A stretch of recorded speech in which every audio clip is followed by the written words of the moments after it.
Shalom untuk kita semua, saudara-saudari yang dikasihi Tuhan kita Yesus Kristus. Perkenalkan, nama saya Indah Shanturi. Saya mahasiswi Sekolah Tinggi Bible Pro HKBP tingkat 4 semester 7. Nah, kali ini saya akan membuat konten mengenai penyertaan Kristus untuk Kristen dewasa. Di sini saya mempunyai seseorang narasumber saya, yaitu Bible Pro Roslinda Sihombing SPD MSI, sebagai narasumber saya untuk memaparkan bentuk-bentuk penyertaan Kristus untuk dirinya sendiri. Nah, untuk teman-teman, jangan lupa like this video, comment, share, dan jangan lupa untuk subscribe YouTube saya. Stay tune terus ya. Shalom saudara-saudari yang dikasihi Tuhan Yesus Kristus. Perkenalkan, saya adalah Bible Pro Roslinda Sihombing. Saya melayani sebagai Bible Pro di HKBP sejak tahun 1983. Sejak itu pula saya berpindah-pindah dari satu jemaat atau resort ke resort yang lain. Tetapi setelah saya menyelesaikan studi saya pasca sarjana pada tahun 2008, saya menjadi tenaga pendidik di Sekolah Tinggi Bible Pro HKBP yang ada di Lagubodi sampai sekarang. Pengenalan saya tentang Kristus, boleh dikatakan saya mengenal Kristus sejak saya anak-anak, karena saya dilahirkan sebagai seorang Kristen. Saya diajari orang tua saya mengenal Kristus tengah keluarga, dan kemudian ketika saya masih bersekolah minggu sampai saya menjadi dewasa, bahkan sampai tua. Bagi saya Kristus itu adalah Allah yang Tritunggal, yaitu Allah Bapa, Allah anaknya Yesus Kristus, dan Allah Roh Kudus.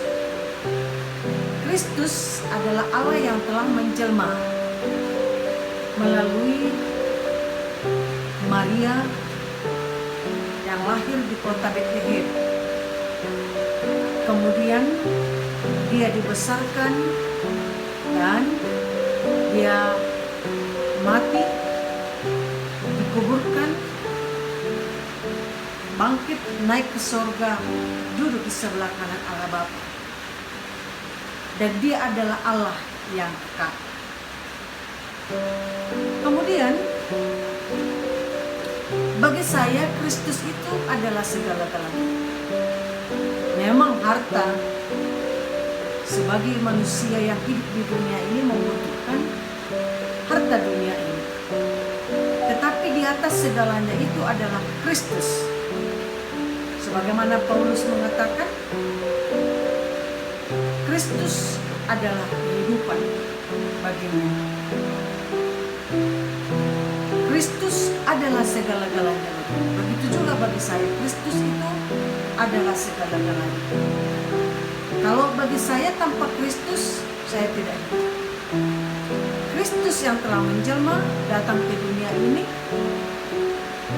untuk menebus, menyelamatkan orang berdosa. Maka setiap orang yang berdosa yang percaya kepadanya akan memperoleh kehidupan yang kekal. Dan itulah pemahaman saya sampai sekarang. Dan sampai selama-lamanya aku akan tetap hidup di dalam Kristus. Tentunya bagaimana seorang yang hidup di dalam Kristus, yaitu melakukan apa yang seturut dengan kehendak Allah, melakukan apa yang baik di hadapan Allah, melakukan sesuai dengan kehendak Allah. Bahwa itulah pertanda orang Kristen, orang yang sudah mengenal Kristus, berbuat baik kepada semua orang, berbuat baik sesuai dengan kehendak Allah. Kristus adalah segala-galanya. Maka dari itu, hidup atau mati, kalau saya katakan hidup atau mati, aku akan hidup di dalam Kristus. Demikianlah pengenalan saya tentang Kristus Allah yang Maha Kuasa, kekal sampai selama-lamanya. Sekian dan terima kasih. Ayo dah.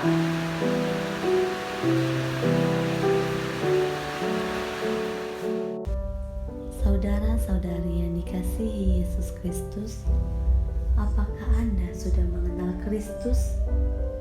Puaskah Anda dengan pengenalan itu? Kristus adalah anak Allah, jauh melampaui segala pengetahuan. Nats khotbah untuk kita pada saat ini yang tertulis dari Filipi 3 ayat 8. Saya akan membacakannya untuk kita semua. Malahan segala sesuatu kuanggap rugi karena pengenalan akan Kristus Yesus Tuhanku lebih mulia daripada semuanya. Karena dialah aku telah melepaskan semuanya itu dan menganggapnya sampah, supaya aku memperoleh Kristus. Demikian firman Tuhan.